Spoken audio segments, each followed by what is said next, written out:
into SmackDown and Rampage Aftershow. It's a lot of things that took place tonight, and we're about to get right into it.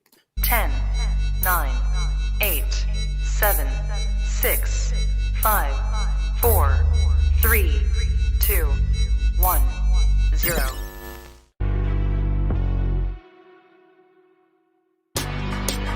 Women's Wrestling Talk, the #1 women's wrestling show on the planet. What's going on, you guys? You're now tuned into SmackDown and AEW Rampage post show.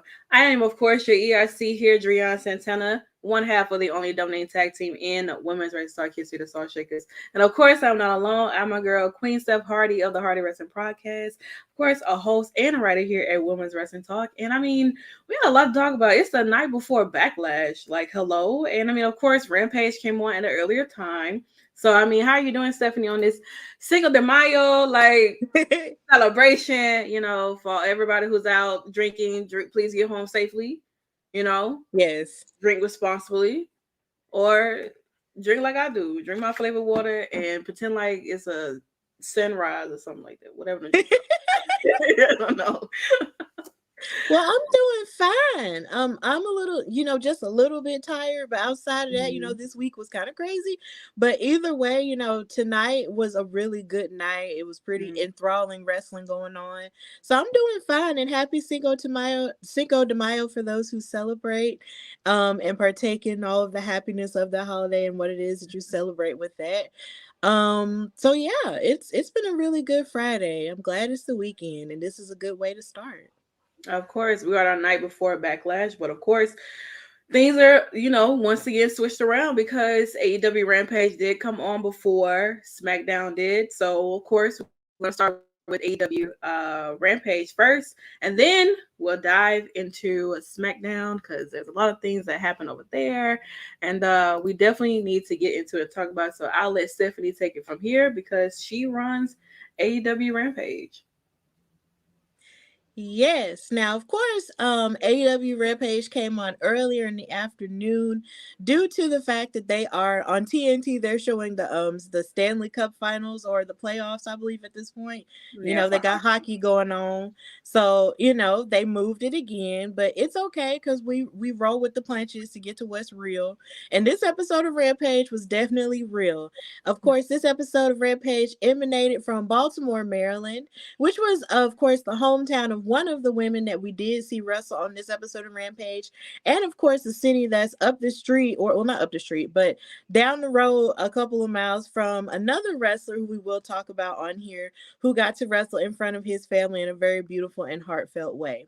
So Rampage got started with this amazing trios match between the Lucha Brothers, the ROH World Tag Team Champions, and El Hijo del Vikingo, who is also a champion in his own right, versus Powerhouse Hobbs, QT Marshall, and Aaron Solo.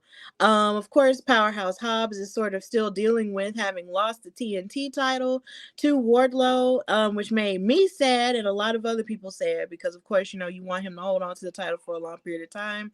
But, in the world of AEW, it is what it is, and there's just so many changes that could very well happen, so you just got to be prepared. So, basically, you have this amazing faction in the form of the Lucha Brothers and El Hijo del Vikingo, and they're high flying offense going up against oh my gosh, QTTV, and it's just really insane because it felt like throughout the match, the Lucha Brothers and of course Vikingo were going real heavy on all of their high flying stuff. Like there were so many impressive parts where both of the Lucha Brothers were bouncing on top of the ropes and hitting, of course, the Lucha arm drags. There was another point where one of them actually like walked on top of the top rope before they hit one of their moves. And I'm just sitting here like, y'all are just showing out tonight. And then, of course, when you have Vikingo in a match, you are going to get some really surprising stuff. And I'm never bored watching him. Like ever since the first time I saw him wrestle against Kenny Omega, I just couldn't deal. I was just like, who are you and why haven't you been in my life up until this point? Because everything he was doing, it almost rivals Ricochet. And it's just, if not fully rivals Ricochet in that type of wrestling. Like, he is so amazing. And they were really giving it to Powerhouse Hobbs and the QT crew. But the thing about them is they were knocking you down with lots of power moves and lots of heavy hitting and striking and stuff, because they were basically just trying to ground these high flying men, which is, of course, the smart thing to do. But it wound up, and something that did impress me in this match was watching QT Marshall actually not only, try to wrestle them down to the ground, but also watching him pull off a lot of high flying moves too, and doing a backflip with his back hitting the ropes the same way one of the Lucha Brothers did. And he was just like, yeah, I can do it too. Punchinella, hello. And it was just really funny to see that happen. So either way, it was a really good match. Hobbs got distracted towards the end by manhandling Alex Abrahantes, who was on the outside in the corner of the Lucha Bros and Vikingo, which left the Lucha Bros open to put Aaron Solo away with the tandem top rope stomp into the package pile driver for the win. So they wound up winning the match, and they were celebrating in the middle of the ring. And this was just really stellar work here from these three men. Amazing high flying work. Like, it was just amazing. So please go back and watch it. And of course, if you are in the comments and in the chat on all of our live platforms, thank you guys for watching with us tonight, and comment on all the stuff that you liked and loved about these episodes of Rampage and SmackDown. So Santana, how did you feel about this match?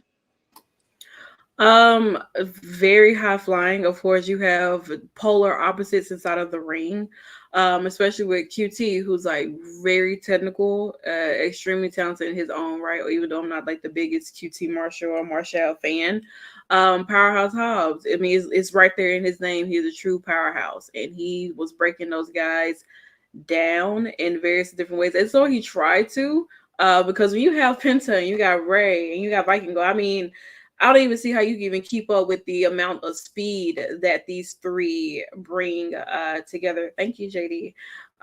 They bring in together as a trios, and I honestly, like, I'm not new to Vikingo, because I know his work over in AAA, and I've seen the stuff that he's done over in GCW. If you watch GCW, you know. But this was a great opening. And I mean, it's not anything new when you think of the Lucha Bros and Vikingo being this trios here versus QT Marshall's people.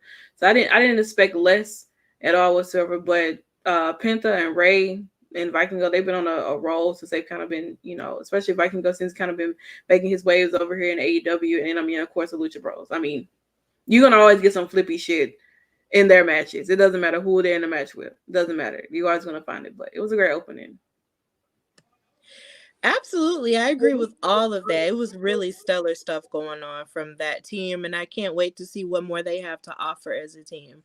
Before we go to our next segment, though, I do want to ask you, Driune, how exactly do you feel about the sentiment that certain people have in the wrestling community when it comes to a lot of the high flying moves in comparison to your regular ground and pound catches in wrestling?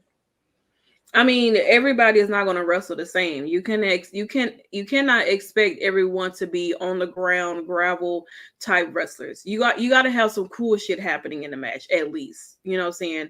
Because your target, like, your audience is not just a bunch of adults who's drinking beer and showing up as their favorite wrestler. Like, you have kids in the audience who want to see who want to see some flippy shit. No child wants to see somebody wrestle each other on the ground. Like, you might as well go take them to a UFC match. You're going to see that.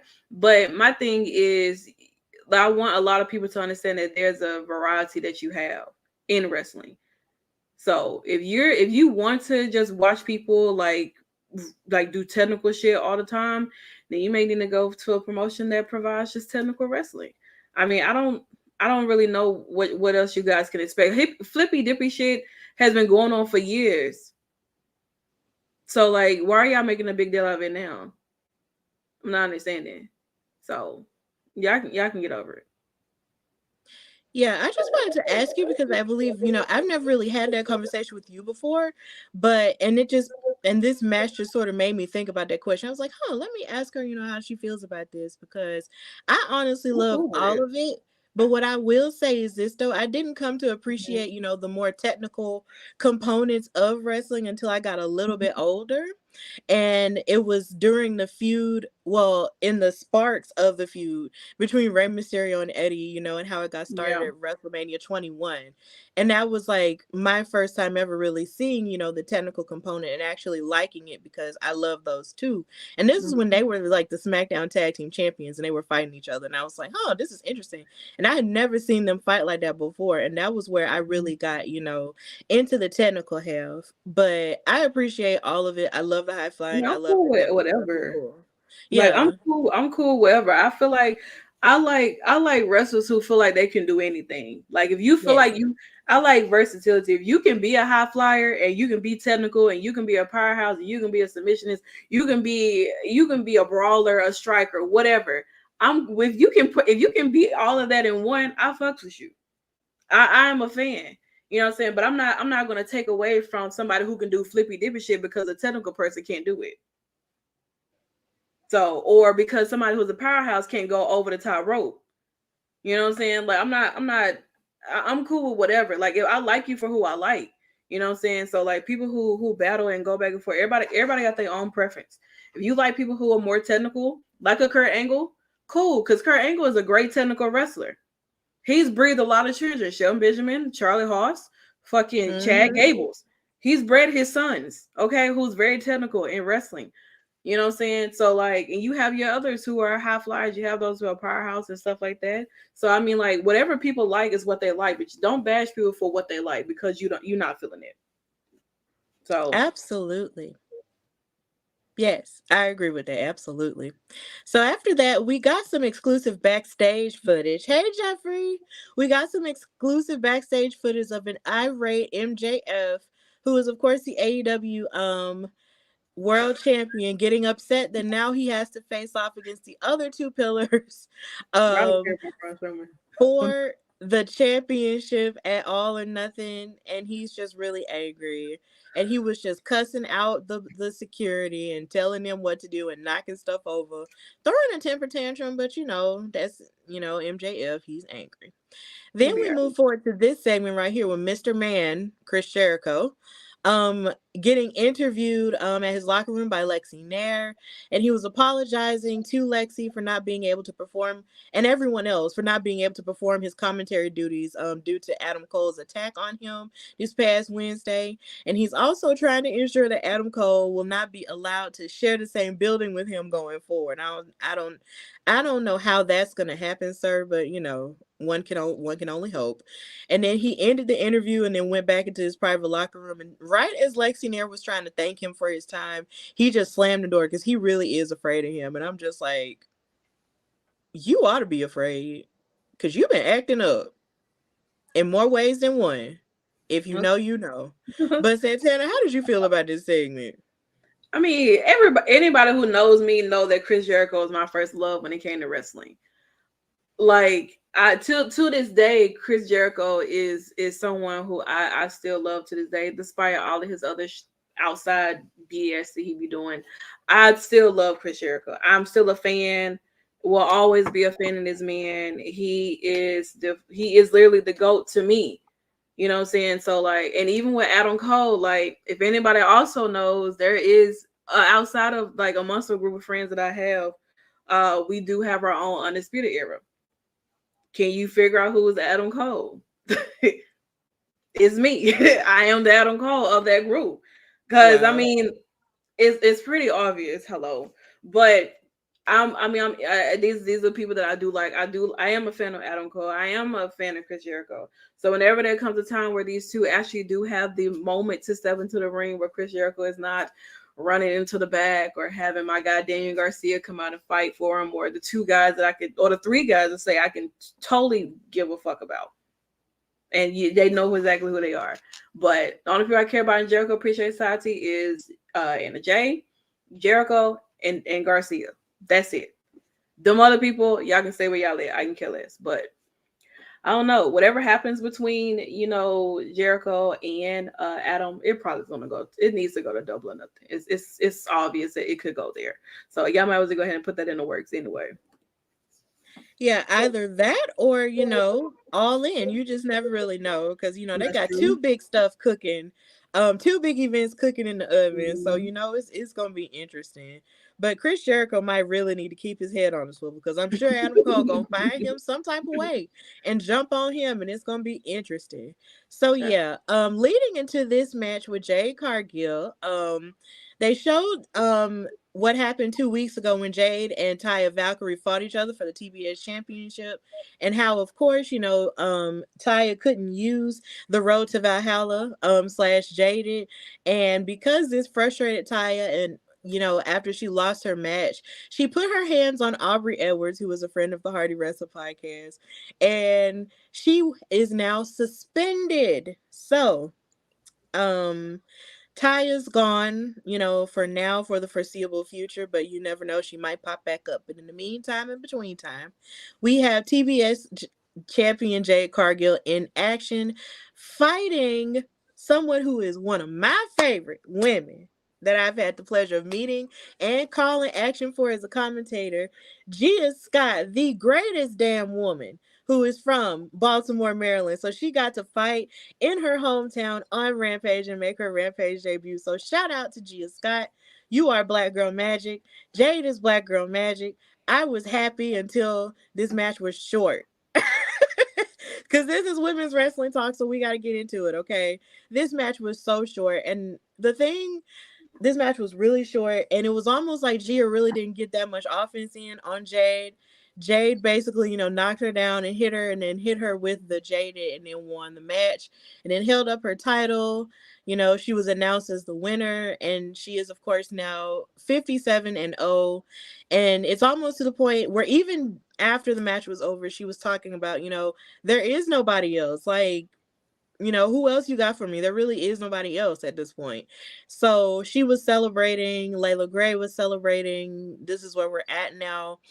And as beautiful as it is that Jade Cargill is this dominant champion, and she's, you know, beautiful, and she is a star, and all of the great things about her, and she's athletic, and she is, you know, getting better in the ring. The thing that disappointed me the most about this, seeing as, you know, I've seen Gia Scott wrestle in so many different places in the independents, it's like, I wish that the people that they get to face off against their regular television personalities would be given more time to actually tell a little bit of a story in the ring, and actually get some action going forward, instead of just, you know, being labeled as a jobber and then just them getting hit and just knocked out and then just poo-pooed away. Because Gia's amazing. And I would have loved to have seen her, you know, really show what she had to offer on this large of a platform, you know, going up against someone like Jade in this way. Like, I would have loved to have seen her cut her teeth more, but this match didn't even last more than a minute. And that was the other part that disappointed me about this match, is the fact that you have Jade as a talent, and then you have Gia Scott, the greatest damn woman, and it didn't even last that long. Like, come on now. Now, I understand they had a much longer segment, you know, in our main event. I get that.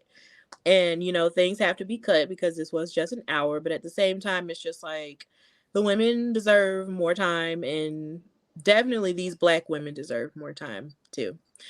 But Jade Cargill, of course, is 57-0. She is still our TBS champion. So congrats to her. A champion, a winner is you. So, Driune, how did you feel about this match, if you could necessarily call it that? Well, shout out to Gia Scott. I am very familiar with her. She is extremely talented in her own right.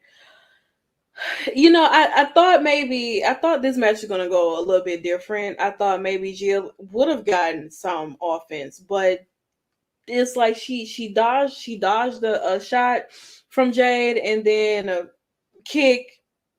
Jaded, she screams, and then 1 2 3 for the pin. It was just like, why did Jade have this match? What was the purpose?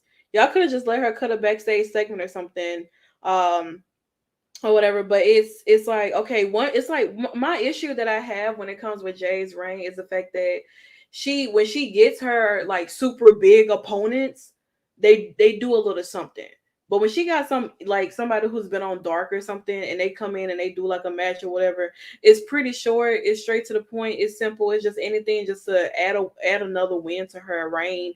And it's like I don't dislike Jade. I like her a lot, but I'm not into her like that anymore. Like that. Like, don't get me wrong. I still support Jade. You know, being a black woman who's a wrestler, being a champion at that. But I don't feel like if I don't watch Rampage or if I don't watch AEW, if I don't watch a Jade match, that I feel like I'm missing anything. Unless she's actually wrestling somebody that I feel like she's gonna have a feud with. Otherwise, half of these like 57 wins have been pointless. They have not been. It hasn't made me feel like I should be like, oh dang, Jay's about to be like, she about to be like 60 and all, she about to be 70 and all, she about to be 100 reigns in, she about to hold this title to next February or something. It doesn't make me feel like I should be tuned in. You know what I'm saying? I support what she does, but I'm not getting more than just what I can read on the spoiler that she won this match. That I can just look at the highlight and say, oh, well, Jay's still holding her title. You know what I'm saying? I don't feel like and it's not her fault. I feel like it's more so the fact that the competitors that's been given to her or thrown to her just hasn't made me feel as if like they're even going to even have a chance to win. You know what I'm saying? There are some like when she faced like Athena or she had her match with like Anna Jay or something, or she had a match with Haya or I honestly can't even lie to you. I can't even remember half of the people that Jade has even been in the match with to get to 57. I can't. I can't even remember half of the people that she's been in the match with and she got all these wins. I can't fucking remember. And that's sad. Because it means that half of the people that she beat to get to 57,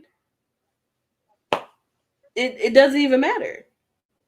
So like, if it comes a time where maybe her and Taya's feud is not done, and that when Taya gets off her suspension, maybe this could be double or nothing, and maybe Taya does win. But then again, it's like even if the title is taken off of Jade, it could possibly just be put right back on her, and we're right back in the same position where we're getting the same type of reign. I feel like they need to do more with the way that they put time into these men feuds and stuff like that. They need to do that for the women. So Exactly. hopefully we may hope I don't know what direction AEW could be going into, but when it comes to the women's division, I'm just here. I it doesn't make me feel like I should care that much. And I was stoked for it. I wanted Nyla and Jade. Anybody who's watching here knew that when I was like, man, it gotta be Nyla, it gotta be Nyla. Like I want a Nyla and Jade feud. I want a Nyla and Jade feud. I got a Nyla and Jade feud, and it's like I got it. It was cool, but I didn't want it to stop there. I didn't want their match to be so quickly. I wanted them to at least have some type of feud build up so that it can make it seem as if like Nyla could be the person to take off her. Even with Athena, Athena came in really strong in their match and made me feel like she could have beat Jade, but it didn't go out that way. I feel like they're gonna have to have somebody who is just as bigger than Jade in Tony Khan's eyes to carry that title and be a champion and do all the other promotion stuff too like that. So Yeah, but that scares me though, because it's like the bigger people who you could very well have faced someone like her are in different places. they are, but it's So all it's about just like it's hard. It's really hard. well, that means that Tony Khan and them need to worry about building the stars that they do have, because there are people on the show that Jade has not been in a match with that can honestly probably take a title. Mm-hmm. Because I mean, her and Saraya has gone back and forth on social media. So if they wanted to run that route, but these are two heels though. So, but a lot of people are gonna be in Jade's favor anyway. So Jade will look like the babyface in this sense. So I don't know. Yeah, I do feel that we are sort of painted into a corner, like we're at a crossroads when it comes to this. And when it comes to Jade Cargill and where she is. But I'm just hoping that more can be given to her in terms of, more rivalries and the people that she does face, whether they be independent or not, whether they're from the independents or not, that they're given just more time to tell a cohesive story in the ring. And when the time comes, if there is a bigger person or if there is a returning person, because of course you do still have Chris Statlander out there too. And If there she's is a been returning working. person who could come back, and give her, a more substantial feud, then by all means, just let that happen. But just do a little bit more and a little bit better by the women, AEW, if you're listening. If you're I feel listening. like Yeah. Chris Atlanta could be that person that they're waiting on. I mean, I don't know. I don't know what her process is or anything like that. I don't know if she's cleared or anything, but I know that she has been bulking up from her last video that I saw her post or whatever. But it seems as if like she is the one to beat Jade Cargill. It seems like this is the person that they could be waiting on. Like they could allow Jade to get to like 60, and then here come Chris Statlander, So Mm-hmm. Yep, but as it stands now, Jade Cargill is still the TBS champion. She is that girl, very much so. mm-hmm. So, backstage, we had another interview. Lexi was having a really busy night tonight, and she was about to interview the natural Dustin Rhodes, about AEW going to Texas, and probably talking more about his tag team partnership with Keith Lee. And as he was talking, he wound up getting attacked by Brian Cage, who was wearing a really cool T-shirt. It had to do with the Wolverine, but then it combined another word with it, and I'm mad because I can't remember what it was to save my life. But I know when I saw it, I thought it was cool, and I was like, "Oh, okay." I think it was Swolverine. I can't tell you, to be honest. I really feel like it was Wolverine because that's just the only thing I can think of, because that's what I think of when I see Brian Cage. He's just so big. Like, he's so big, it's scary.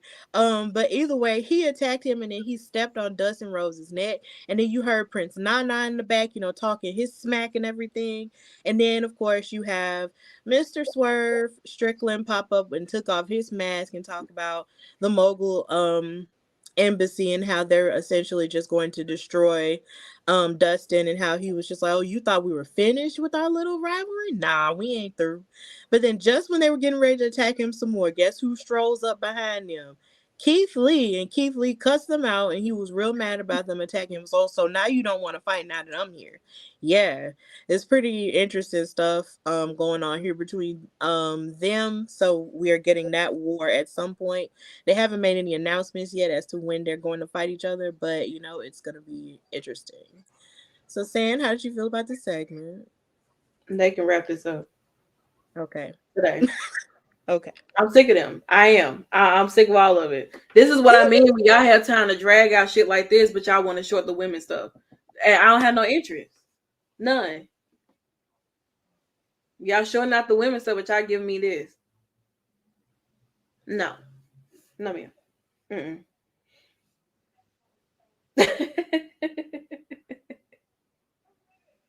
Right. I agree with that. I agree with that. I'm gonna start cutting y'all time, to be honest. Yeah. Yeah. Except for Mark Briscoe. He'll have my time. And a few Yes, others. Mark Briscoe deserves all the world at this point of Mm-hmm. life. So, before this match got started, we did have a backstage interview with Mark Briscoe, but before he was really ever able to get his thoughts out, he gets interrupted by Jeff Jarrett and the crew, who said that they're basically ready to take the tag team titles from FTR, and they were making it seem like Mark Briscoe was like the go-between between them and FTR and stuff like that. It was like, so when you think, you could tell them that we want to challenge them and all this other stuff. And Mark was like, "Look, I have never been the person to speak for somebody else. Like, I'll never speak for another man. This ain't me. Y'all need to figure it out. Y'all be tripping. Leave me alone. I got a match to focus on." Mm-hmm. And they tried to play it off and poo-poo it off or whatever. Like, okay, well, he'll get it together. Like, he'll be with us or whatever. And it's just like, I feel like Jeff Jarrett and Jay Lethal are really just playing him for the okie doke. Even though I'm not gonna lie, that segment that they did have on his chicken farm was cool. It was funny, It was nice and it was wholesome watching them do farm work and hold Mark Briscoe's baby and sing to him and stuff like that. Like, that was nice, but I still feel like they kind of underestimate Mark, and I don't want that to happen, because don't bully him. Like, he's not the one. And that's definitely what he proved tonight in his home state and home, I guess you could say somewhat of a home city, in Baltimore, he went on to face Preston Vance. And this match was pretty good for the most part. Preston Vance was definitely healing it up because as Mark was in his hometown, his children were there and they were holding up signs, cheering for him or whatever.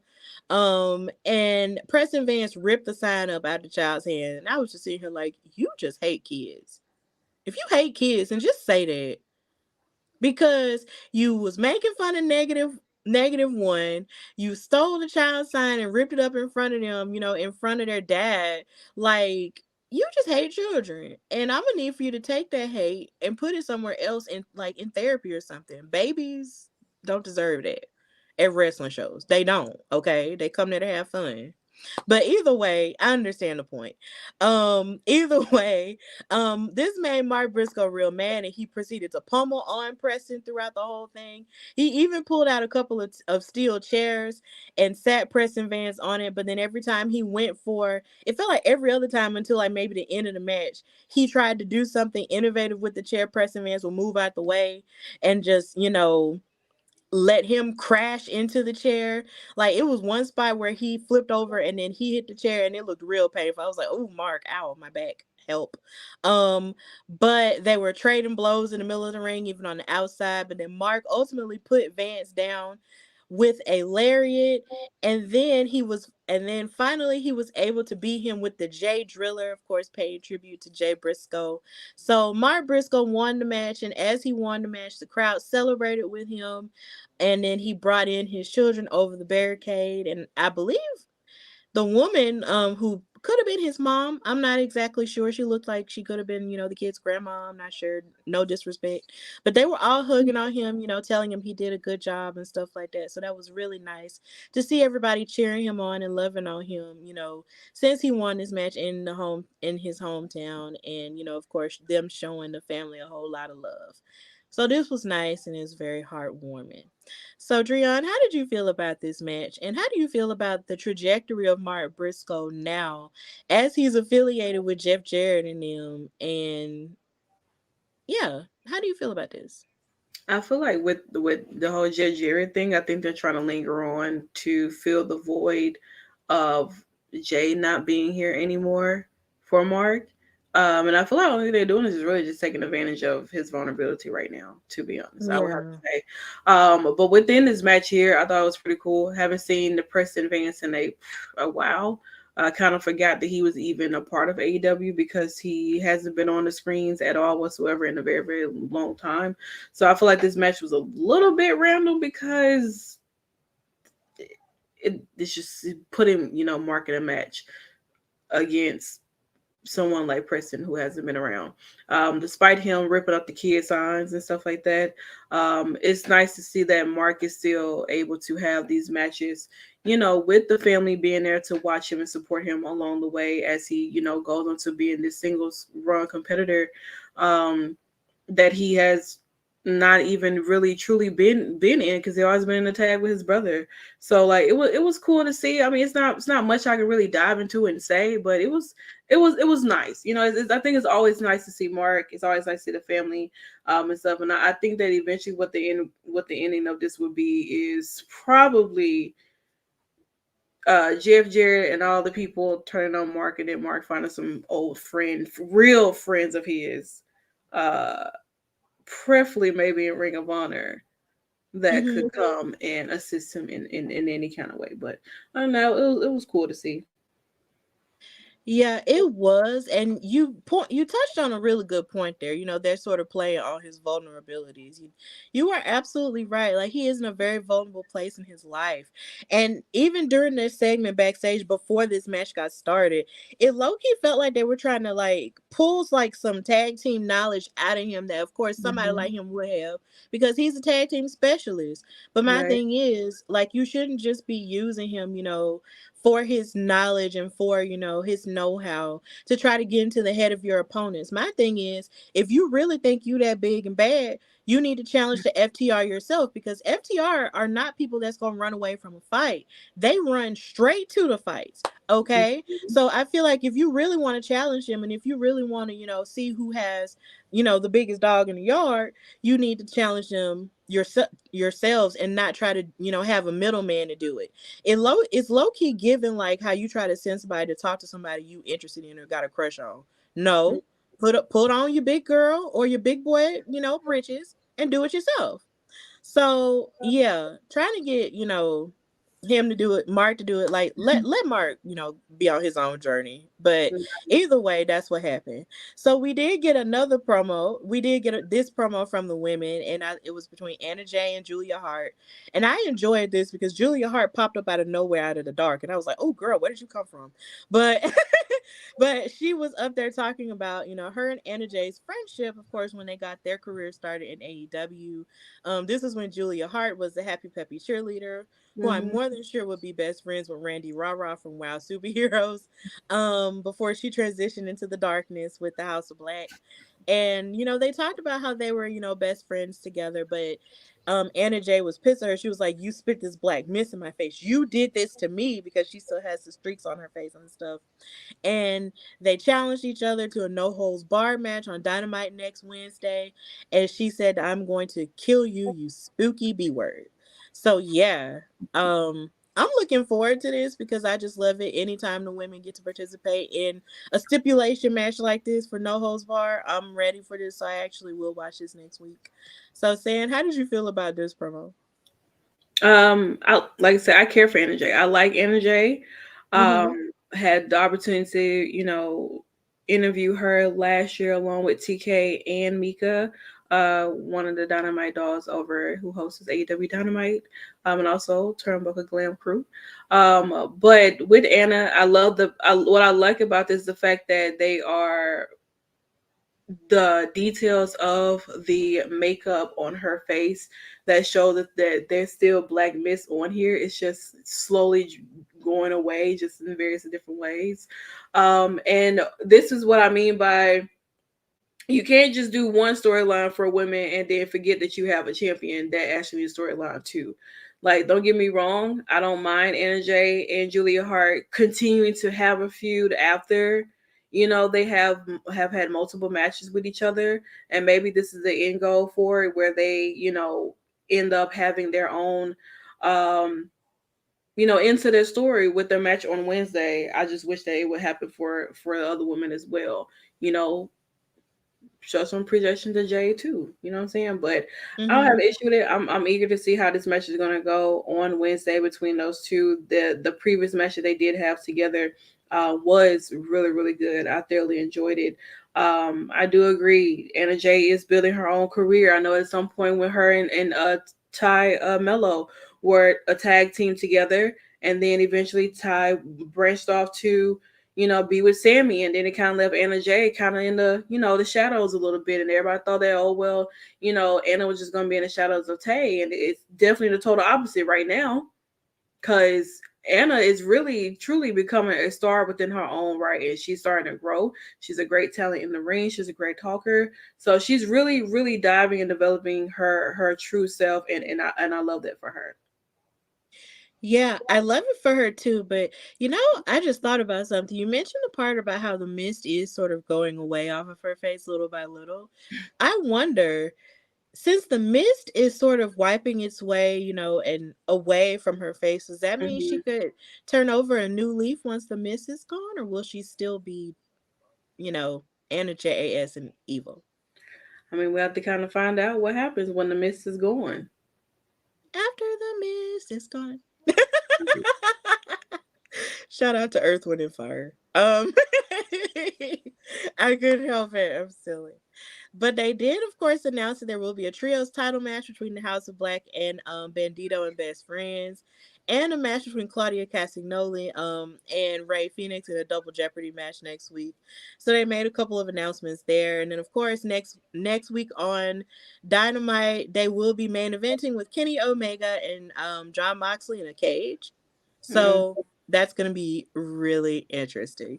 See, Jeffrey understands the joke. Yay! Okay. I'm sorry. Okay.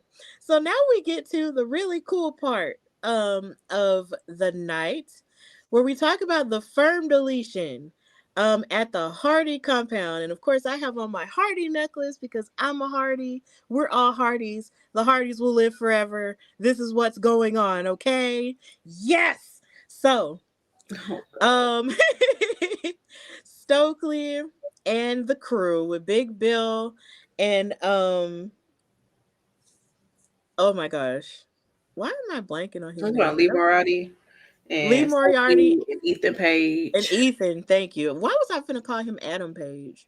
I'm tripping. Listen, Ethan a lot of Page. pages around here. It is. Oh my gosh. Ethan Page, please forgive me, y'all. It's been a hard day. But either way, they pulled up to the compound. They was like, I wonder if they know we're here. And they pulled out like a bat and started beating up on their mailbox, and they had mail in it too. And I was just like, so you just gonna tear up their mailbox? Oh my You god, can go y'all to jail crazy. for that. Huh? You can go to jail for destroying somebody's meal. You can. Nice rhyme. But yeah, you can. But either way, they started tearing up his mailbox, and I thought for sure, they was finna really get it cracking when I saw Lee Moriarty come out in his Kill Bill suit.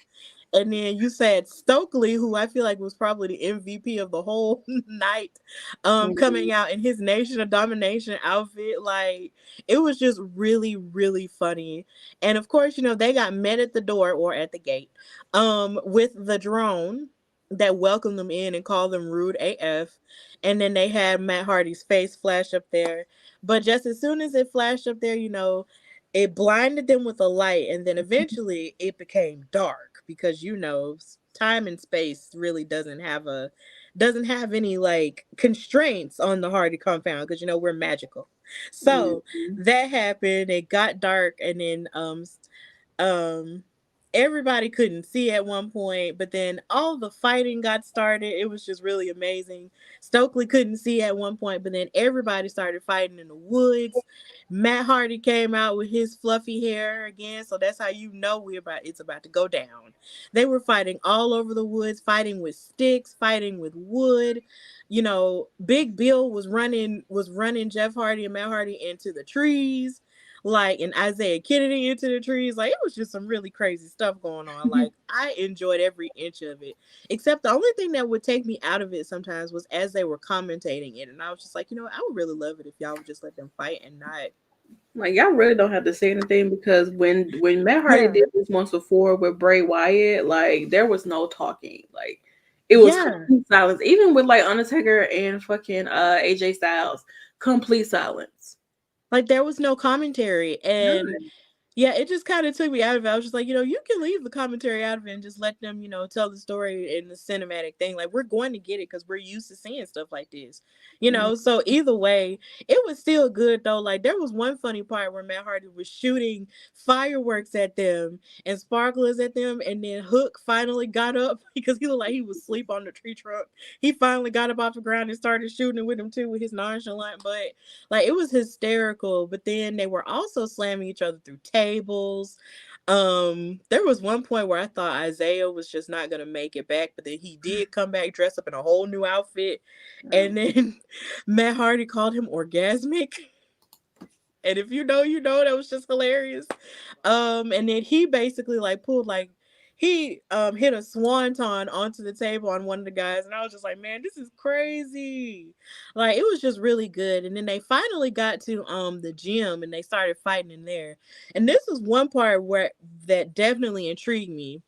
Caprice Coleman, who is just a renaissance man in all of wrestling, was refereeing, and I did not know that he refereed.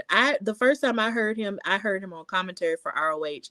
I did not know that he was a referee, but then he did go on Twitter later on tonight and say, I've done it all. I've been a wrestler, I've been a referee, I've called matches, I can do it all essentially. And I just want to give a shout out to him because I love his voice on commentary, and it was just a huge surprise seeing him, reffing, and I was like, oh my god, that's him. But either way, it was amazing. And then Stokely got in the house, and then he got into their theater, And then as he was, looking in the theater, he was just like, I wonder if they have, Coming to America. He was just like, she's your queen to be. And I was like, oh my God. And then he wound up getting attacked by the Gothic babies and by Rebby, friend of the pod. Rebby Hardy came in. She was like, what are you doing in my house? And she was yelling that in Spanish. And then Senior Benjamin came, and then he got tased, and then they all attacked him. And it was just so funny. If you haven't watched it, it's all available online, but it was just really funny. But then finally, we go back to the gym. We go outside and then we go back to the gym. Ethan Page was trying to set the Hardys on fire, and this was kind of getting scary for me. So I'm just like, okay, so y'all just gonna have a homicide with fire right now? I don't know. Okay, for now I'm just gonna say flamicide. I know that's not a word. Y'all gonna commit flamicide? No, y'all can't do this. But then they wound up getting stopped by the crazy jump from Isaiah Cassidy. And they were making sexual jokes, but we won't repeat that here. It was funny. But then Stokely got rolled into the ring. One of Matt's kids did a twist of fate and a swanton, and I'm gonna need for sign him now. I believe this was Maxwell, they said.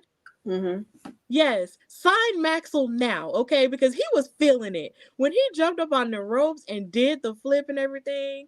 And then he said, delete. And then Rebby was like, okay, calm down. It's time for bed. And I'm just like, oh my God. The future Hardys, come on, children, come through, King Maxwell, come through. Step into your calling. I loved it. I was just enjoying this a little bit too much, but either way, it was just fun. And then finally, as Moriarty and Big Bill were put through the tables, Ethan Page was stuck in the ring with all four of Team Hardy. Hook suplexed him, and then Matt hit a twist of fate. Jeff finished him off with a swanton, and then Matt made the cover for the 3 count, and the firm is deleted, and Team Hardy wound up winning. But then as they were celebrating, Jeff Hardy walked away, and then he set something on fire in the ground. And he yelled, thank you, God. And I feel like this was a very heartfelt moment because, of course, he's been gone for a while, dealing with his struggles or whatnot. And we all do know what those struggles are. But the thing is, he didn't let those struggles, tear him up. And now, he's back with us in the wrestling world. And I hope that now he can continue to thrive in the wrestling world, for as long as he possibly can, until, of course, he can't no more. So he seemed like he was really grateful to be back on the compound with his brother and with his friends. And that was where Rampage ended. Like, it was just, this Firm Deletion was really hysterical and really funny. So they did release the full version online, so please go on and find it. I saw it on Matt Hardy's, I believe, Twitter. So if you go on there, you can find it there. But yeah, Team Hardy all the way, baby. We are dominant. So Driune, how did you feel about the Firm Deletion? I was ready for them to be going anyway. What I will say is that this was a really, really great match or cinematic match and everything like that. You know what happens when you go to the Hardy compound. Anything is possible. And I think that the firm definitely found out in various different ways. One of my favorite parts was seeing this. Now, I'm not gonna lie to y'all. You know where my mind went. you know where my mind went when I saw this. But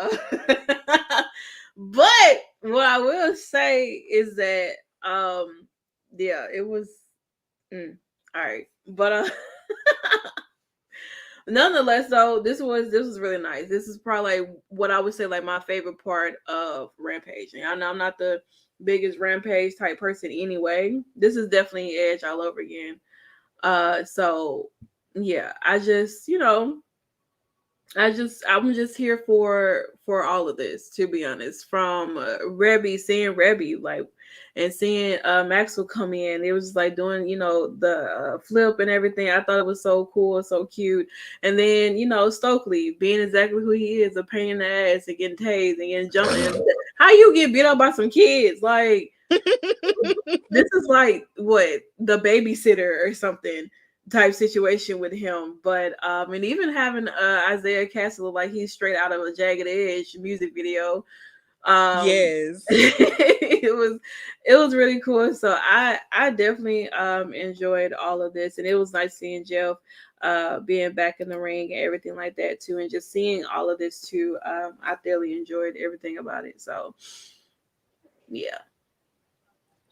Yes, it was absolutely everything it needed to be. It was very hilarious. Shout out to everybody involved in the match itself, all the referees, and it was just really fun. So please go on and watch it. Now, Joseph, thank you in the comments saying that next Saturday it will be Rampage, at 10 p.m., 9 p.m., and he found out on TNT's schedule for that. So thank you for that. Rampage will be on next Saturday. So yes, that means that Mika and Adam will talk about it on Wednesday. Because you already know I won't be here. Not to talk about no Rampage. Just saying. Yeah.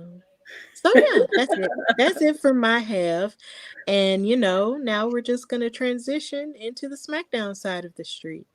Yeah, but before we do that, we're gonna take a quick commercial break, and then we're gonna really talk about what's really need to be talked about. Because shout out to you, Rampage, y'all did y'all thing, but it's Backlash weekend. It's Cinco de Mayo. We in San Juan, Puerto Rico.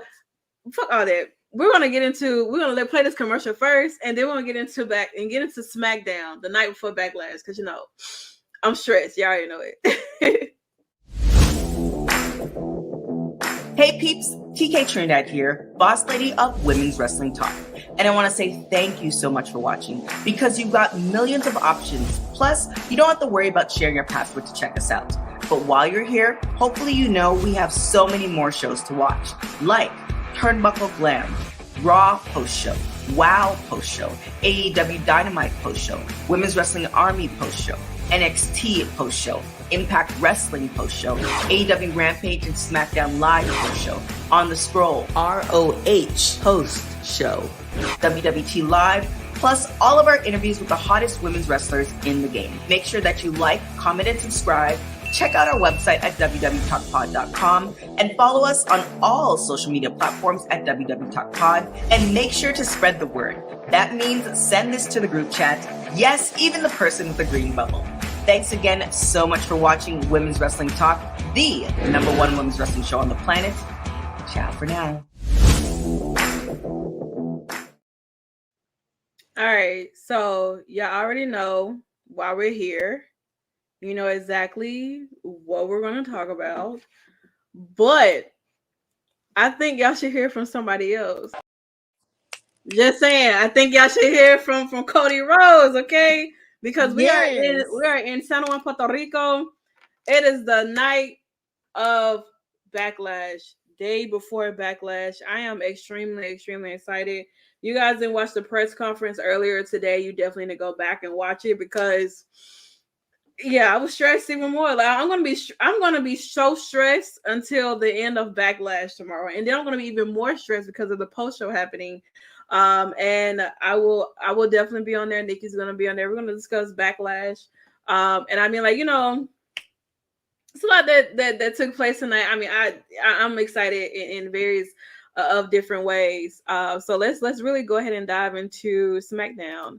So of course we open up the show tonight with LWO, Rey Mysterio, ZelinaVega, Joaquin Wilde, Raul, and Santos Escobar. And then of course, in the midst of them, talking and have conversations, stuff like that, before they got interrupted, Rey talks about, it's an honor to be, for them to allow LWO to represent, everyone over in Puerto Rico. And things like that, just representing Latinos from all over, I would say. This is really a special moment, especially for ZelinaVega, who is Puerto Rican descent, and she's in her home country. She's going to have her opportunity to go against Rhea Ripley tomorrow for the SmackDown Women's Championship. It's gonna be a great night for her. She's definitely transition over into being one of the favorites, or like what people are starting to really pay attention to and actually appreciate. But despite even really trying to go more in detail with the LWO, they got interrupted by the Judgment Days, Rhea Ripley, Dominick Mysterio, and Finn Balor. It doesn't matter where Dominick shows up, he is going to get booed. Yes. It doesn't matter the country, the city, the state, the town, your local like trademark. Anytime Dominick has the mic, he's gonna get booed. You know what I'm saying? He basically tells to sum it up, he basically told Ray that, you know, you're being a better father to Zelina than you were to me. And to me, you're still a deadbeat dad. That's what he said? Yeah, this to sum it up, basically. Like half of this shit Okay. was like telenova. So it's a lot of Spanish shit going on here. So but yeah, it was nice to, you know, get to have this like in the beginning wise. And so Ray kind of just told them, like, you know, you still crying, it's a crybaby. How about we have a rematch tonight then? You know, since you still crying, you're still complaining about your loss at WrestleMania, let's do a rematch. And it didn't turn out to be a rematch. They ended up having a mixed tag match with Dominick and Rhea versus Zelina and Ray. And that was really more so of our opening of the show, I would have to say. Before Dominick goes back into the ring and he smacks Ray into the face and he runs away. And even before it even got to the ring, he ripped up the LWO shirt. So, you know, sir, please. Who cares? You're still childish. You're still mad because your dad beat you on a grand stage mall. You've been begging your father for a match for months. He gave you a match. He beat your ass, not only with his hands, but a belt as well. And you're still doing the same thing. Like, he's still a deadbeat because he beat your ass, because you put your hands on him. You're disrespecting your mother. How you expect him to feel? So this was our opening, basically, before, you know, we kind of close out the show with that big situation that happened. But you know, Stephanie, this opening here, starting out with LWO and then the Judgment Day coming out. I mean, could we see Rey Mysterio versus Rhea Ripley for the a championship somewhere down the line? Because it seems like to me Rhea Ripley is the one who's always in the front and the guys are always in the back. Like, she's equal. She give hands to everybody, no matter what the gender is. Yeah, equal opportunity hands is her. She's the definition of that, because she stayed getting booked with both men and women. I find like she just doesn't care. Like, she will fight whoever, whenever, and it's just like, it's just so crazy. Like, I feel like at some point they have to let it happen, because the way she was looking at Ray, and then a few weeks ago the way she was looking at Solo, you know, wanting to fight these men, it's just like, okay, girl. Trying to everybody. Okay. Like, it's gonna have to happen at some point. I really feel like it's gonna have to happen. But this whole segment, of course, before Judgment Day, well, actually the whole thing, I'm not gonna lie, was a beautiful moment for me, because in the crowd you can clearly see they were into it, and they were really excited when Ray and LWO came out there. And I enjoyed hearing Ray, you know, speak in full Spanish to everyone there. Like, that was something I enjoyed, even though I was only able to pick out only a few words. But I enjoy, you know, hearing him speak to them, because this was a huge moment for them. This is like their first WWE big thing in over 20 years. So the idea of him, you know, and them having the opportunity to speak their own language, you know, to them in that way, just made me feel like I was just watching, you know, a door being ripped from its hinges, like a glass ceiling being broken. Like, I felt like it made me feel warm inside that this level of representation was happening, you know, because of course, you know, everything's not perfect. There's still a whole lot of work that needs to be done on the back end when it comes to diversity and all of that. But this form of representation on television, you couldn't beat it. And it just made me feel warm inside. I was just like, I love the fact that they are having this moment. Like, I love this for them. You know, the only thing that I wish was just the fact that I wish Zelina had more to say. because even though she did have a lot to say, during the press conference or whatnot, I would have loved to have hear her have her moment, because you couldn't wipe that smile off of her face tonight. No. She was so thrilled to be out there, in the place of her heritage. She was smiling the whole time. Like, I was hoping she was going to get more to say, but then she got interrupted by the Judgment Day because, of course, they just want to be rude all the time. But, it was still a beautiful moment, to hear all of that. And then you have Dominick, also feeding into it, but yet and still getting booed because he's just booed worldwide. And, everything he was saying, going back and forth with his dad in Spanish, it's just like, you know what? Y'all know y'all insulting each other. I feel the energy. So yeah, I was hoping they were gonna fight each other one-on-one, but it turned into a tag thing, and I wasn't too angry about that either. So I loved it. It was really good. I enjoyed it very much. Like, yeah. The crowd tonight be was in Puerto Rico all week. Like, well, that's not possible. That's not possible. They got to live it up until tomorrow for Backlash. But yeah, the crowd tonight they were so into it. I mean, it's a special night. You know what I'm saying? It's a night before Backlash, and you're amongst a country that is Spanish speaking, but also English too.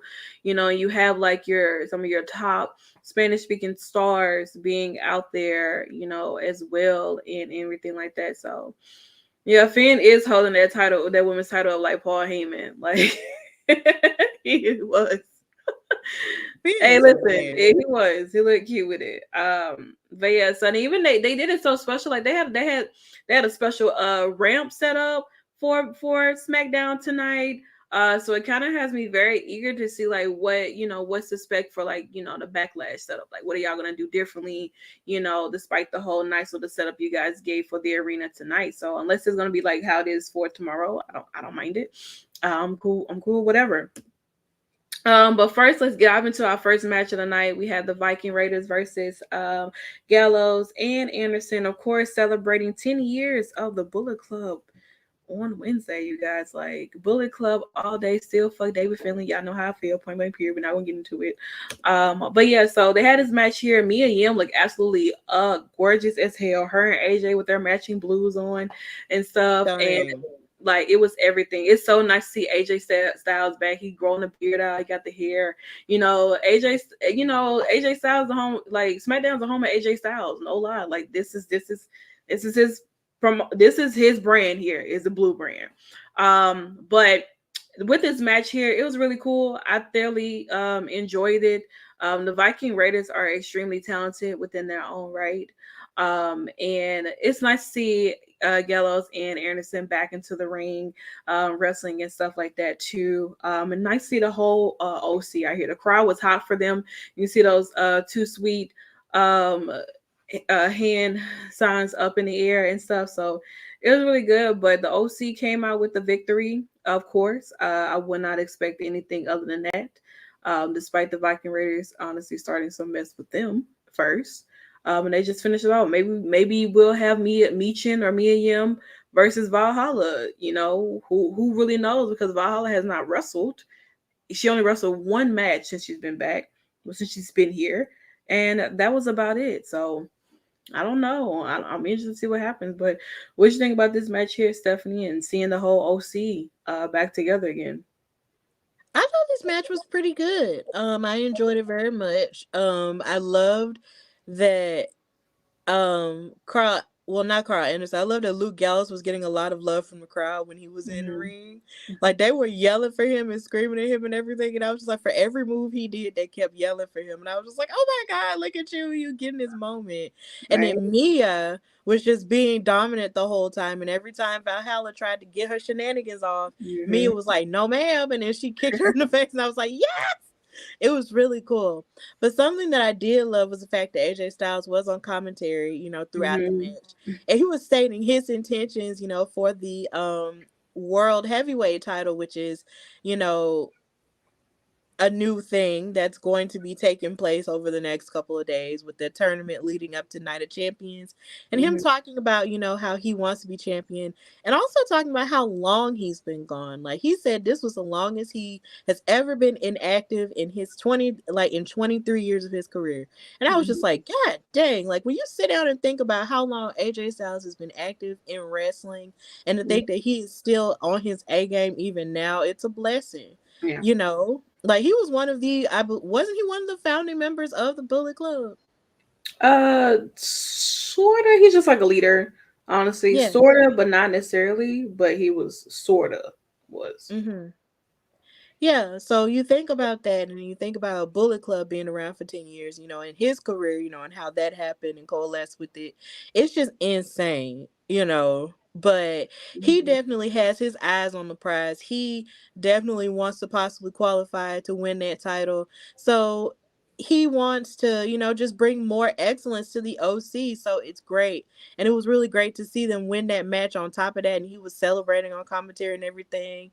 Like, it was just a really great visual to see the OC get this win. It seems like they have a fresh coat of paint as they've been moved to SmackDown. So I'm excited for them.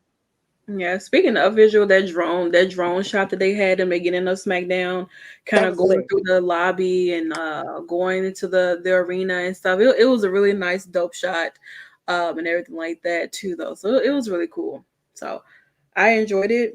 I don't know how many people would be comfortable going to Saudi, because Night of Champions does take place in Saudi. So I don't know, honey, at this point. I don't know how many people are going to go. You know, some people cannot go over there due to religious beliefs and stuff like that too. So I don't know what's going to happen with that, but you know, we'll find out eventually. Speaking of that, yes, the World Heavyweight Championship tournament starts on Monday. Then it will continue on next Friday for Friday Night SmackDown. So with the tournament, it was announced on the press conference. And I know they probably talked about it on the news earlier, but there's going to be 2 triple threat matches happening on Monday Night Raw. Those winners of those triple threat matches will face off each other later on that night. And then same thing will happen for SmackDown. 2 triple threat matches will happen. Whoever wins that triple threat match on SmackDown will face the person who won on Monday Night Raw at Night of Champions. Now, a lot of people were like kind of confused. Like, oh, I thought this title was going to be like a Raw championship only. And it is. There's still trades that can happen, you guys. It's very possible that a trade could happen where somebody who wins from SmackDown could go to Monday Night Raw. Right. It come on now. We're not new to it trade. Happens in the NFL all the time. Same thing, literally applies. You know what I'm saying? So it all depends on like who's gonna be a part of this tournament. And I know that we'll definitely find out really soon, because you know how y'all love the dirt sheets and they give you all the information that you need. They'll probably tell you who won and who gonna win every night of champions before they even get here. So I don't know.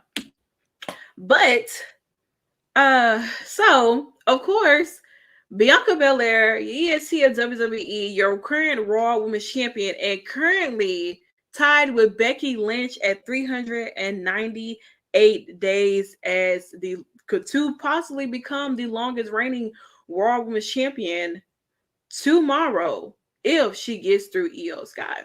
But nonetheless, this match, this girl here, I am so ready for this match between her and IYO. I am a fan of Bianca BelAir. I am a fan of IYO. Like, I love them both. But I want Bianca to win so that she can become the longest Raw Women's Champion. A first Black woman at that to hold that championship that long too. 400 days, we need to get you there, girl. We need to get you to 1,000 days somehow, some way. But yeah, so she comes out. Of course, you know, she's back on the Blue brand, where literally I would say her career really took off on the Blue brand. Going against Sasha Banks at WrestleMania, defeating Sasha Banks, you know, like, I mean, there's so much the list can go on about Bianca BelAir and the career that she's had on Friday Night SmackDown. So it's really nice to be able to bring her to the Blue brand. Because, I mean, I've already talked about her on the Red brand. So, you know, like, I'm a free agent. If we was doing a draft, I am a free agent. I can go from Raw to SmackDown. You know what I'm saying? But yeah, so shout out to her. But of course, it wouldn't be, SmackDown if you didn't have Damage Control coming in as well. Bayley looks so cute, Io look cute, Dakota look cute, and of course, it wouldn't be Bayley if she did not give a shout out to her fave, Michael Cole. Of course, she is ready to give him pure hell, honestly. And she talks about the her and Dakota possibly going on to win the women's tag team championships. While she says Io could be the one to defeat Bianca BelAir come tomorrow at Backlash, which resulted in a brawl where they, pretty much surrounded Bianca in the ring, outside the ring, and then they attacked her. Everybody attacked Bianca. Bianca tried, she fall off as much as she could, but you know how the numbers games are. It doesn't take long until you get, till you get knocked down. And then out came Liv and Raquel to help Bianca, even out the odds. And Bianca didn't even touch Io. But what's amazed me is the fact that Bayley and Dakota ran into the back of Bianca, which basically knocked Io out of the ring. Yeah. So it caused an interaction where, Io did attack Bianca in a sense because of what Dakota and Bayley did. So it does have me excited for this match between these two. I mean, I've seen what they've done down in NXT, so I'm eager to see what they bring onto the main roster together in this match here, and even going on to Backlash for tomorrow. So with this whole segment here, I mean, Bianca and Io, how are we feeling? About the odds for tomorrow, Stephanie? I feel pretty good in terms of this match. I really feel like this match is going to be really good. Like, I love Io, especially with all the work that she did in NXT. She's a former NXT Women's Champion. Like, she's gonna pull off some sick stuff, and I feel like Bianca is gonna pull off some sick stuff in response to the sick stuff. So we're going to have, an eye candy of a match, for these two fighting each other for that Raw Women's title. But ultimately, I don't see Io winning it, and that's no disrespect to Io. I just don't see her winning it right now because it's like you said, when you have Bianca, someone like Bianca who's made all this history and fought tooth and nail, to be a champion, get knocked down and then come back again to be a dominant champion even more, and beating the likes of people who were dominant once upon a time to get to this point. I just don't see her losing right now. I don't see her losing that title to Io because it's like you said, even with Io having, Damage Control to back her up, it's like they could still very well be holding her back with the shenanigans because they ran into Bianca and Bianca wound up pushing her. And even this past Monday, Bianca was like, I was really excited when you got called up at last year's SummerSlam, but you were being held back by these two women. And it's just like, how long is it going to take for you to actually step out on your own and speak for yourself? Because Bayley be the one who be doing the most jaw jacking for Io, and for Dakota. And it's just like, okay, you're doing all this jaw jacking, but yet and still, none of that helped you beat Bianca at all. Of course. So, at what point are you going to let these women really speak for themselves and stand on their own 2 feet? Like, at one point, you were all like, I picked them because they're the best, and blah, blah, blah. She was getting her coach Dion saying, I'm putting the baddest heifers on the floor. No, you don't believe in them. Because the thing is, when you put the baddest heifers on the floor, you have to believe in them and let them show their own abilities. And Bayley's not doing that. So, so it's going to have to, somebody's going to have a come to Jesus moment. And if not, it's gonna implode and it's not gonna be good for Io. I think it's possible that Bayley might cost Io the title tomorrow. It's very, very possible that could happen, to be honest. So we'll definitely find out. We get here because Karrion talks about taking out Shinsuke or whatever. I can honestly care less. I'm not gonna lie to you. But here we have so of course they have their 6-man tag match happening tomorrow for Backlash, right? And Usos, they're excited, they're eager, they're ready, you know, saying like, how you doing? You know, you ready to do this and blah, blah, blah, all this and that. But Solo is kind of like tuning them out a bit. He's not really listening. Like he said he heard them, but he's not really listening. He's not showing any engagement like he normally does, blah, blah. So I don't know, you know, what it is. But it's like, you know, Jimmy's kind of like cool, whatever. Jay is like, you hear my brother, like as if like that's not his brother too, telling you like you don't hear him ask you a question like I heard them. Only thing Solo said was like, look, I'm gonna do what I gotta do. Just make sure y'all do what y'all gotta do. Otherwise, yeah, y'all gonna feel that spite, to be honest. So I don't know. It is what it is. I know that this match they have tomorrow is gonna be quite interesting. I don't know where it's gonna be placed on for Backlash, but I don't know. He taping his arm to utilize it for something, but he didn't even have a match. So I don't know why he was taping his arm in the first place. Solo, he is so scary. And in the way he just be so quiet, he remind me of my boyfriend. I'm sorry. It's just my boyfriend just be just like that. Not mean or nothing or spiking folks, but just be quiet and to himself. Like it just he just remind me of him. But either way, this segment was very tense. It was very, very tense. Like Jay was getting buck with him and Solo was like, look, I'm not the one. Okay. You just make sure you do what you gotta do, and I'm gonna do what I gotta do. And if y'all don't do what y'all gotta do, then it's gonna be some consequences and repercussions. And then with them announcing that Roman is gonna be on SmackDown next week, I can only imagine what's gonna happen if they don't pull out the win tomorrow. The Bold and the Bloodline continues. Buy my Bold and the Bloodline t-shirt on foryourwear.com/Hardy Wrestling Podcast. But yeah, it's interesting. It's getting tense and it's getting more and more tense. I'm excited, but yeah. I'm ready for all this to crumble. We're going to, and it's gonna be entertaining. That's what I can't wait for. I'm ready for it to crumble. But still buy my t-shirt though. Also buy my Bianca and Montez t-shirt too. Same website. Speaking of Montez, the Street Profits are out here because they have a tag team match against Imperium, who got drafted to Monday Night Raw, and the Street Profits, who were drafted to SmackDown. This was really nice match between these four guys. It was really great. I don't feel like it lasts that long or whatever, but nonetheless, it was still pretty good. And shout out to the Street Profits. They're getting some wins, you know, up under their belts and stuff like that, which they really need, because there was something that they were truly lacking on Monday Night Raw. So for them to be getting their wins on SmackDown, and hopefully this leads to something for them. This is a fresh start for them to really grow once again as a tag team. So I'm excited to see what happens between, you know, with the Street Profits and stuff like that. And look at the green shirt guy. I don't know what kind of job the green shirt guy got, but I need to figure it out, because obviously he got something that I don't, and that is obviously money. Because he be at a lot of the pay-per-views. I'm not gonna lie to you. So I just had a whole theory in my head. Maybe he was one of those people that just won the lottery, and then he put on a mask in order to sign his thing so nobody would know who he was.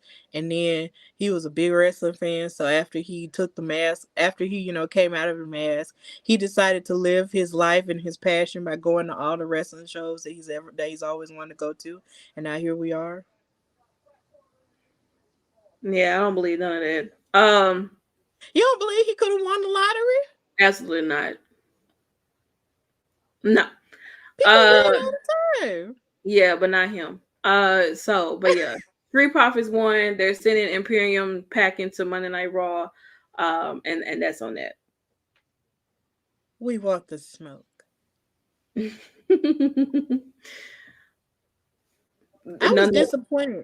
was disappointed. I don't think we got to hear Samantha say Imperium's name the way she do. Well, guess what? She get to say it on Monday Night Raw, because that's where she going. That's true. You know, she does get to say it again, but I just look forward to it personally. Every week I look forward to Giovanni Vinci. I'd be like, yes, girl. Yes, Samantha. Girl. Give it to us. Give us characteristics with these names. Of course. I mean, she has to. It's a must. So we get here, and I'm gonna say it once again. This is my video of the year. That's my video of the year. Honestly, it is. And guess what? He said it again tonight just for me. So did. I'm here for it. You know what I'm saying? We love a bilingual a king around here. You know what I'm saying? So I don't know why you ain't saying that. I don't know why you ain't using your Spanish on Brandy. Cody, you're trying to keep your Cuban heritage under the rocks. We know. So but yeah, Cody, he comes out, cut a promo. He talks about, of course, the beast, Brock Lesnar. They showed a video package. He talks about, hopefully getting this win against Brock Lesnar. How Brock Lesnar, he was scared of him. He said he was scared of Brock Lesnar because you know what happens when you step into the ring with Brock Lesnar. You don't know what to expect by no means necessary. And the way that Brock is going, Cody's about to go through hella German suplexes. He's definitely about to be taking the Suplex City. I don't know how long this match is going to be between him and Brock Lesnar, but I don't know what the outcome is going to be either. But I will say that Cody seems like he is pretty ready. He's so ready for Brock, and I hope that he is ready. All the Spanish speaking in the world is not going to save you from an ass whoop. I'm telling you that right now.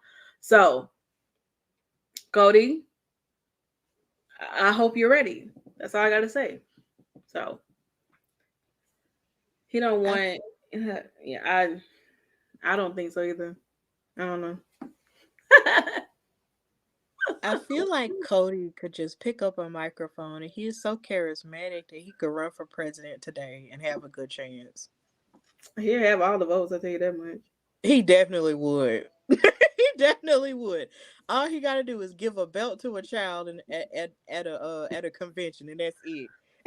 You know, of course, the babies love Cody Rhodes. The people love Cody Rhodes. I mean, how can you not love Cody? If you dislike Cody, something wrong with you. I'm telling you that right now. Exactly. He should be champion right now. Oh, of course. He should be. But who knows? He may be in a tournament. He may not be. But he got to get through Brock Lesnar. And we definitely find out tomorrow Backlash if he gets through Brock Lesnar. We don't know that. I want him in that tournament. Well, we don't want a lot of things. But yeah. That was last night. You need to fight Roman. Girl. My feelings are still hurt. It's been a month. It's okay. I understand. My heart broke. Right. So we get here because, of course, Matt Riddle talks too much. And I promise you, I can't even tell you half of the shit that he said. The only thing I can tell you pretty much is that is more so like Sammy and Kevin are very focused on tomorrow. And that's what that 6-man tag match happening between Riddle and Kevin and Sammy versus the Bloodline, basically. So I don't really have much to say here. By no means necessary, but I don't know. Go ahead. I have 2 points I want to make. Since the tag team champions, are in front of our faces with these pictures. Mm-hmm. Number one, I feel like the more we see Sammy, with these titles, with Kevin, it's like he seems so distant. And that scares me a little bit because it's just like he's very distant. He seems to be really, low-key concerned about Jay, almost overly concerned about Jay to a degree. It's not taking his focus off of the titles or off of, the matches or whatever. Mm-hmm. But it just seems like sometimes whenever he's doing backstage stuff with Kevin, he just seems pretty distant. And I wonder if that's another layer of the storytelling that they have. And then my second point is, I was on the Wrestling Realm and we were talking about, the direction of the tag team titles, considering KO and Sammy are on Raw officially, and what could happen with the tag titles. And I low-key am wondering how they could fix that. A part of me said maybe they should just keep the Raw titles and then just give up the SmackDown titles, and then SmackDown will have a tag team tournament, considering, the Street Profits are, having a little bit of a tear. It would give all the other male tag teams something to do. in that aspect. But either way, those are just two things that kind of intrigue me at this point, when it comes to the tag title situation, because they're undisputed, but they're specifically on Raw. And I'm just wondering how exactly that's going to work. And I'm just concerned that Sammy doesn't fully have his head in the game. But yeah. I can understand that. I mean, it all depends on if they want to split those titles up too, though. But which route they're going to, since they are technically on SmackDown, well, on Raw. But same thing like with the Usos. The Usos became the undisputed tag titles champions, and they were holding those titles, but they were dropped to SmackDown. But they were showing up on both shows because they're holding both titles. So I'm hoping that they split these titles up again, and Raw stay with Raw and SmackDown stay with SmackDown, because they're in feuds with the Bloodline, and they're only having their feuds with the Bloodline and not really interacting with any other tag teams. So I guess maybe once this 6-man match happens tomorrow, maybe they'll end up wrapping this shit up or something, and pretty much figure out what they're gonna do next. So I don't know. I have absolutely no idea, but I'm ready for them to get away from Riddle, because Riddle is getting on my nerves. So we get here. What? Why? Riddle is just goofy to me. He's just funny. Yeah, I know he can. I know a lot. He's been through a lot, and with the fans and stuff. But he's just so funny on television to me. He never hesitates to just make me laugh. Like, he just makes me laugh. But yeah, go ahead. Speaking of someone who makes me laugh, Karrion Kross. So we had Shinsuke Nakamura versus Karrion Kross, because Karrion decided that he wanted to pick a fight with Shinsuke. He attacked him last week, and which led to this match here. All I'm gonna say is Shinsuke carried the hell out of this match. He made Karrion look good, even though he is in front of his heritage as well, because Karrion is of Puerto Rican descent, but the crowd obviously did not give a damn. So shout out to Shinsuke for winning this match. I have nothing else to say, because I can care less about Karrion. Scarlett, you look great, girl, but it's not. That's about it. Care to comment, Stephanie? Any thoughts? Yeah, I thought it was interesting how during his last few promos he was talking about, he was going to take Shinsuke's temperament, was it? And it's just kind of like, it wasn't giving that to me. And it felt like really like this was like a chance for, because a part of me was just like, okay, well, Shinsuke is about to go to Raw, so what's gonna happen, Karrion? What you gonna do? And then they announced that the match was happening tonight, and I was like, okay, well, fine. But it felt like a lot of what Karrion was promising didn't necessarily happen, and Shinsuke had his number and beat him. So, and even though Scarlett tried to like interfere or whatnot, it still didn't work out. So, yeah, Nakamura is an icon, and he deserves all the things, and he definitely deserves to be in the World Heavyweight Title tournament, because he should have been a world champion in WWE at this point. Of course. He should have been a champion. But, hopefully he'll have a second chance and a second win all right. Now that Terry Carr did not do anything but literally beat him. Yeah. Just show Scarlett and we're good. All right. Nakamura is definitely, to me, I feel like he should be in this tournament. It would be nice to see him in the tournament. So if it happens, I would not be mad at it.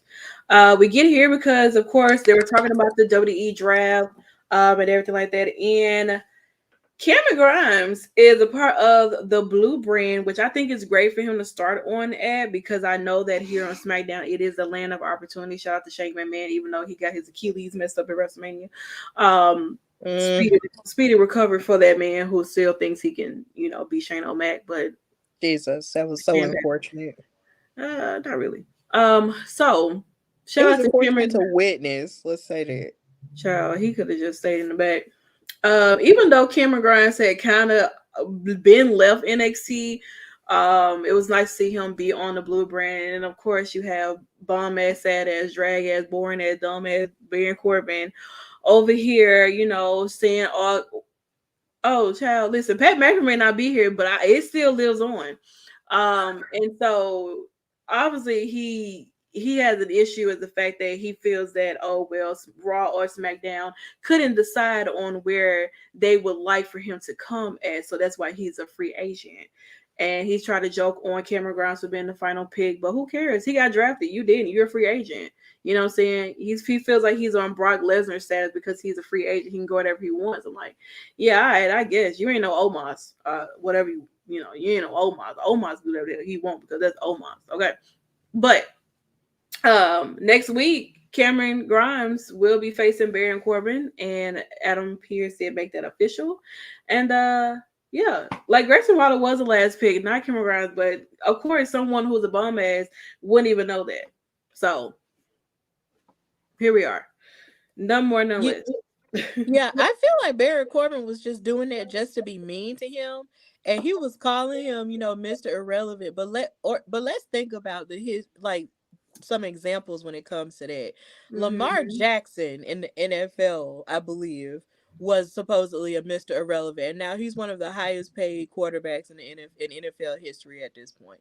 And then you even, when you bring it back to wrestling, you think about Carmella, who was listed as Miss Irrelevant, and she went on to become Miss Money in the Bank, and actually win a battle royal and actually become a champion, a SmackDown Women's Champion, as well as a tag team champion too.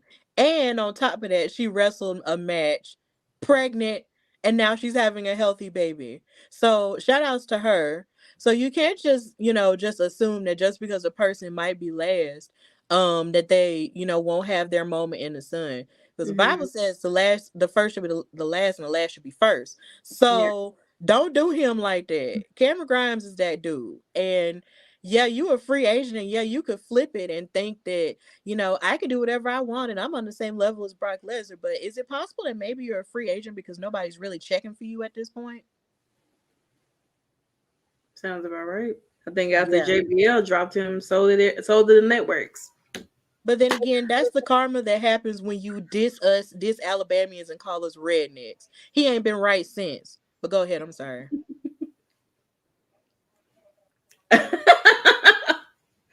Wow, Corbin. And this is why you're a bum ass. So wow.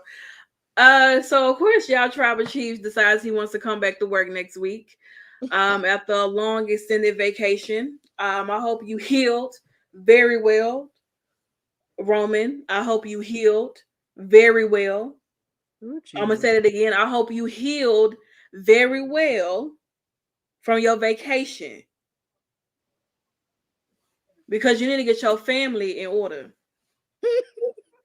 Since you want to run off, you had them do your dirty work and help you keep your titles, but you run off, and they got over here have to handle their own stuff.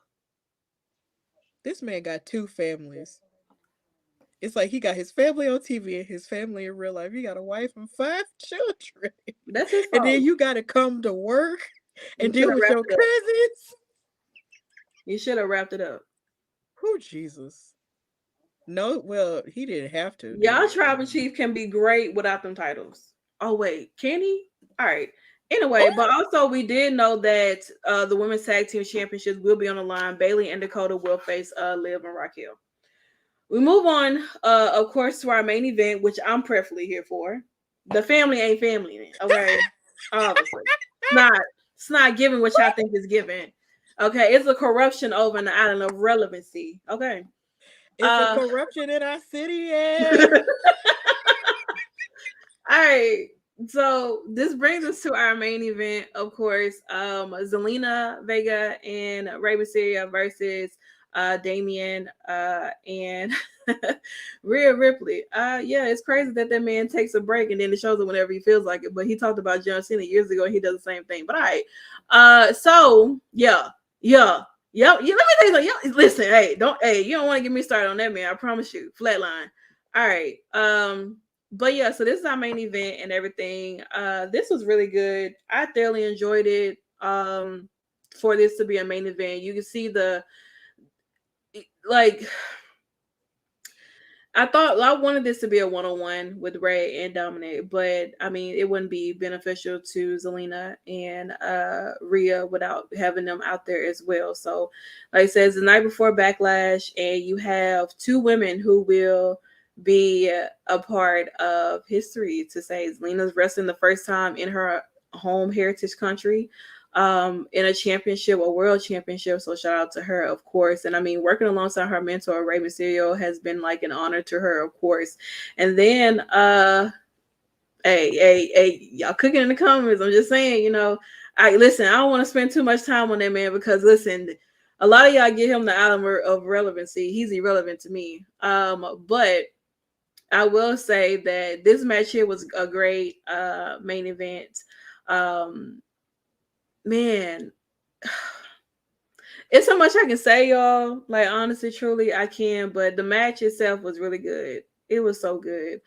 But even after the fact, like, of course, Ray and Zelina did pick up the victory. But I mean, as soon as the match was over with, like, Dominic attacks Ray, Finn attacks Ray, and it went on for a minute until Damian Priest decided he wanted to show up. And he joined in the festivities. And then Lord. I just want to say, like, y'all don't understand what I am dealing with. Like, I am literally in the middle right now of what's happening between Judgment Day and LWO. Like, I am literally in the middle. I'm like foaming at the mouth right now. I can't stop. Like, I'm losing my shit right now.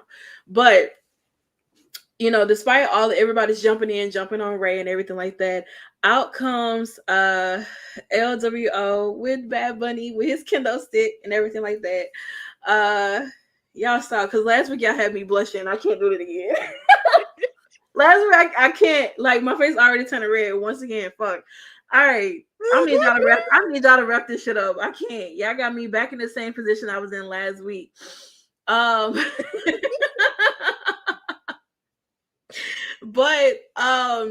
so yeah, they come out, and I mean, we get a stare down between Damian and Bad Bunny. I mean, like, Bad Bunny is ready. If you saw the press conference they had earlier, I mean, Bad Bunny said some things that was not meant for TV by no means necessary. That's why half of the shit was really spoken in Spanish.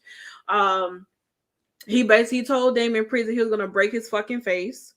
Yeah, Triple H just sitting there like, you know, yeah, let him cook, let him go back and forth. Production team don't know when to bleep out what.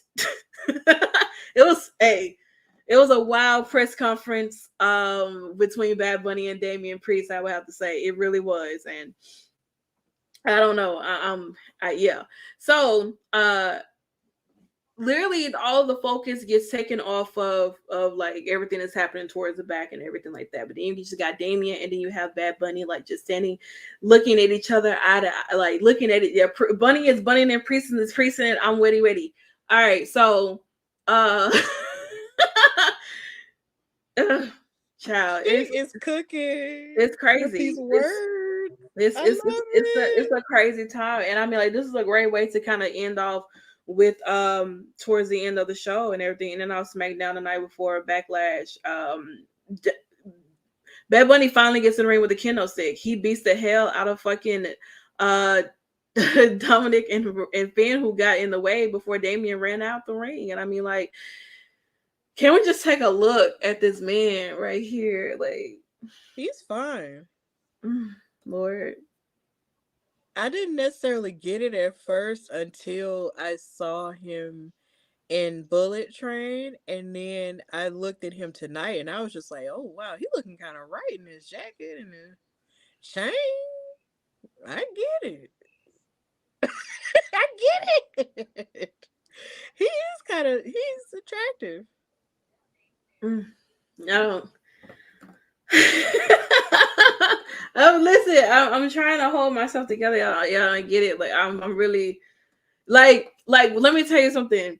People are really starting to see, like, really like, I've started to see people like really pay attention to like Damian Priest now, because there was a while where like nobody was talking about Damian Priest, but I've been on Damian Priest. And I'm seeing like a lot of people are starting to really see what I see when I look at Damian Priest. Like when he came out for the press conference and all that black and the slick back pony, I was like, I felt like Johnny Gill with that My song, you know what I'm saying? Like, and even with Bad Bunny too, like, I mean, this here, Bad Bunny, the fresh curls, you know what I'm saying? Like, it's given. It is. It's given. Like, I want this jacket though, because this jacket is hard as fuck. It is. Not gonna lie to you, but it's vintage. Very vintage. It's rich too in fashion. Bad Bunny, let me tell you something. Bad Bunny came out with a kendo stick and still gave you fashion, honey. Like this is still the Met Gala when he was showing his back on Monday. Okay. So yeah, Damian Priest was so funny. He was cutting that promo and everything. I was like, but Bad Bunny can't hear you. He is at the Met.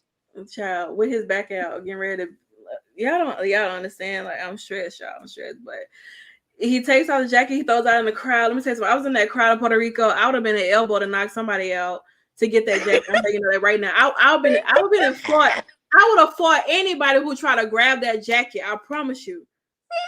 We was gonna have a unsanctioned San Juan street fight match with me and whoever try to grab that jacket. I don't care how many it is. I'm jumping. I'm knocking out everybody with a kendo stick and a chocolate. I don't care. Everybody's getting lined up right now. You touch the jacket, I promise you I'm being I'm not playing. I'm not playing. I'm not at all. But yeah, this is basically how we close out SmackDown, y'all. I'm gonna stop talking because I gotta preserve my energy for tomorrow when I'm really stressed out for the post show. I'm just saying. But Stephanie, this main event match, how'd you feel about it? And I'm just close my eyes, to be honest, because I liked it. I really liked the main event match. I loved watching ZelinaVega the whole time and just seeing how she was maneuvering her way around Rhea Ripley and her power. Like it was just like there was one moment where Rhea actually tried to kick her and Zelina actually had it scouted. And then it was so funny that she was so quick and then she hit her with a hurricanrana and then Rhea had to go back to her corner and really like get herself together. I was like, yeah, you not finna just run over her just because she little. And that was the thing that I loved about Zelina. And then her and Ray, had tag team chemistry together as well. It was just like they were utilizing each other in very innovative ways. Like there was a point where we almost saw 619 from Zelina, but we didn't. But either way, it was still cool. The only thing that I low-key hated about this though was the fact that after Zelina pulled Rhea Ripley down from the apron and then Ray was getting ganged up on by everybody. We didn't see her and Rhea for like a long while until like the brawl was over. And then they got back in the ring. They were celebrating with Bad Bunny. And then Rhea was just, off to the side along with the other two Judgment Day members. And I was just like, dang, like y'all couldn't have gave them a little bit more on television? I mean, it's like they did give them like a whole thing for the press conference. But it's just like maybe I guess a part of me just wanted them to have more story on TV, but either way, I mean, I was happy with the match. I liked it, and then I love the ending as well. Like Bad Bunny just looks like a complete and utter badass every time he comes out there with the stick, and just him coming out with the jacket and then coming with the rest of the LWO behind him. Like that was a visual, and then the pop that man got, oh my god. It was sublime. They were like, Bonito, and I was like, oh my god, so happy. I love how happy they were. So all in all, it was wonderful. I just don't want any members of the LWO to lose tomorrow. I don't. I really don't. But I do too. Like I really would not want that to happen. By no means necessary. I don't know what, like I said, I don't really know what's to expect. By no means necessary. Am I? I don't know. I have no idea. I'm here for everything. I really am. I'm trying to find a photo right quick, but I'm here for everything, to be honest. But I am going to be very stressed out. I am. I just know I am. I'm going to be so stressed out to the point where I can't even get my mind right. And I can't find that photo that I'm looking for, but it's okay. But yeah, I'm gonna be so stressed out. It's crazy. I can't even put my mind around it. But tomorrow's gonna be very, very exciting. between Rhea and Zelina. I do. I need a half Judgment Day, half LWO shirt. I need that for real, I do. I really do. I know Bad Bunny has like 3 new shirts and stuff, and then Damian Priest has a new shirt, and then they have this Backlash jacket that has like Backlash on it, and then it has like Damian Priest and Bad Bunny's like Backlash graphic on it in the back of it. I mean, I'm about to go get all that. Like I am. I'm about to go get all of that. No lie. Well, I mean, he's still hosting Backlash. Don't get me wrong. Bad Bunny is still hosting Backlash. But I mean, hey, if he goes to a main eventer, I don't mind it at all whatsoever. Me neither. I'm here for the ride. I'm sorry, I just gotta go back to this photo, y'all. Y'all don't understand. Like, look at him. That man is beautiful. Like, yes. That man is beautiful. Damien is beautiful. Santos Escobar is beautiful. Like, yes. Zelina is beautiful. She is, but we're talking about the man right now. She'll be in her own category. I'll tell you that much. And I'm excited to see her gear tomorrow. I have no idea. Oh my god, me too. I'm gonna cry. Like, I know it has to be like Puerto Rico inspired, and like maybe some clash of anime too. Shout out to Wade Bear for knowing his anime too, though. Yeah, but yeah. That's all I'm gonna say. All right, let me get this photo off here. Hold on, I just gotta. I mean, just. Hey. All right. I'm done. I quit. I'm gonna get this out of here right now. I'm removing it from the studio. I'm getting this out of here. Can't nobody access it or nothing. Like, no, you gonna keep it in there. This gonna pop up randomly on another. I delete it. I delete it. It's out. It's out of here. It's out of here. I'll save all of that for tomorrow. But yeah, so that brings us to the end of SmackDown and AEW Rampage post show. Of course, you know, next week we'll be only covering SmackDown because Rampage is coming on Saturday. And like I told y'all, I'm not gonna be here to talk about Rampage at all. So no, I couldn't do no watch along of Backlash tomorrow. Absolutely not. Y'all not gonna watch me be stressed in 4K.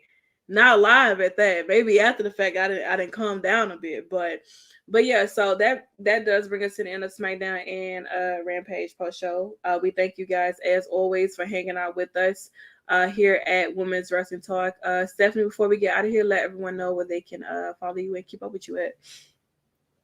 Yes, you can find and follow me, your girl Stephanie Hardy, on Instagram and Twitter at Queen Steph Hardy. Listen to my show, The Hardy Wrestling Podcast, everywhere you get your podcasts. And just continue to support the brand.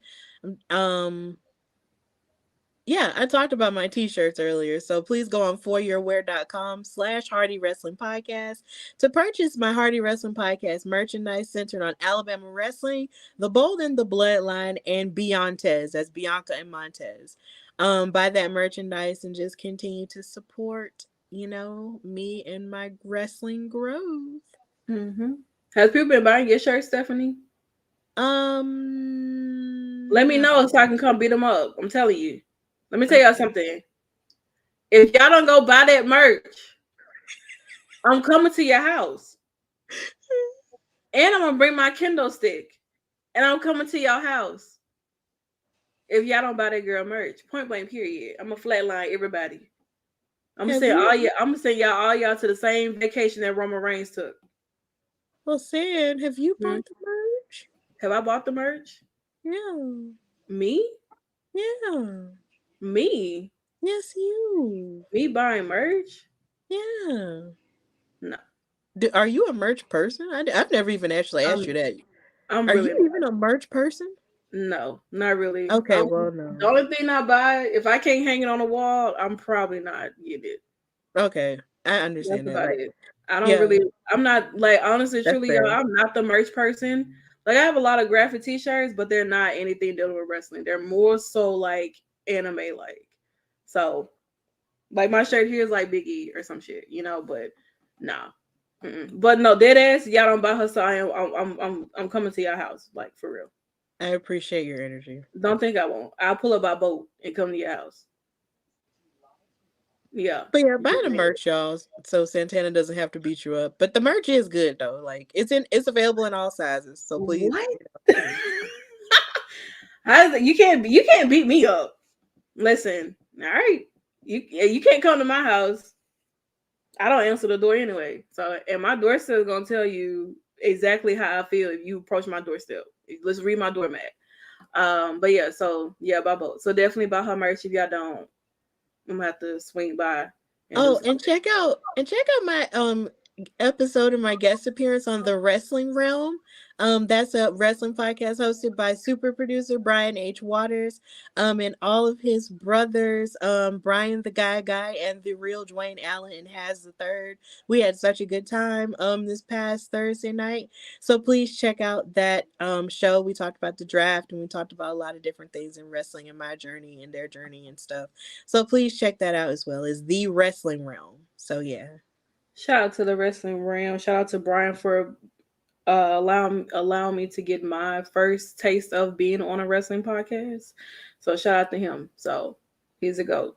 But yeah, in regards to me, you guys can always Google me, Driune Santana, Driune is where you're gonna always find me. If you put the U before the I, you're gonna find a boat or a plane. I'm just telling you right now. It's not me. But I might be the boat, the best of all times. Yeah, you might find it next to me. But other than that, continue to follow Women's Wrestling Talk. Check out our interview that our CEO TK did with Trinity, of course, formerly known as Naomi, who is now welcome into the Impact Zone. So definitely check out that interview. It was great. It was awesome. If you haven't seen it yet, definitely go watch it, like, comment, support it, share it, all of that. Do all that. Women's Wrestling Talk is climbing up the ladder when it comes to being recognized as a publication that supports women's wrestling, and very diverse in various different ways as well. So definitely continue to support Women's Wrestling Talk. If you're not supporting Women's Wrestling Talk, I promise you, same thing happened when you don't buy that merch. I'm putting them at your house. Period. I'm letting y'all know that right now. So. Wow. And you know what? Every time I say something, and guess what? LAX were my guys in TNA, though. I love Santana Ortiz. I wish I could see them back on my screen, but I don't know what's going on with them too. See what happens, Ortiz, when you align yourself with Eddie Kingston, you become a jobber or you don't get seen no more. Stay away from Eddie Kingston. He's a cancer. But anyway, once again, continue to follow Women's Wrestling Talk at WWE Talk Pod. Continue to follow the website as well. Articles going out each and every day. Check out our other shows too. We thank you guys so much for always supporting us here, whether it's on social media, whether it's on our shows or anything like that. A lot of big things happening for Women's Wrestling Talk, so definitely stay tuned, you guys. So thank you guys once again. Enjoy the rest of your single that Mario. Listen, drink responsibly, like I said in the beginning. Get home safely. If you get an Uber, if you're drunk too much, have a designated driver for you. Be safe, you guys. Enjoy the rest of your weekend. We'll be back here tomorrow. Well, I'll be back here tomorrow for Backlash post show, where I guess I finally put an end to me being stressed out. So once again, thank you guys so much for hanging out with us here. This is Women's Wrestling Talk, the #1 women's wrestling show on the planet. Have a good night, guys. Women's Wrestling Talk, the #1 women's wrestling show on the planet.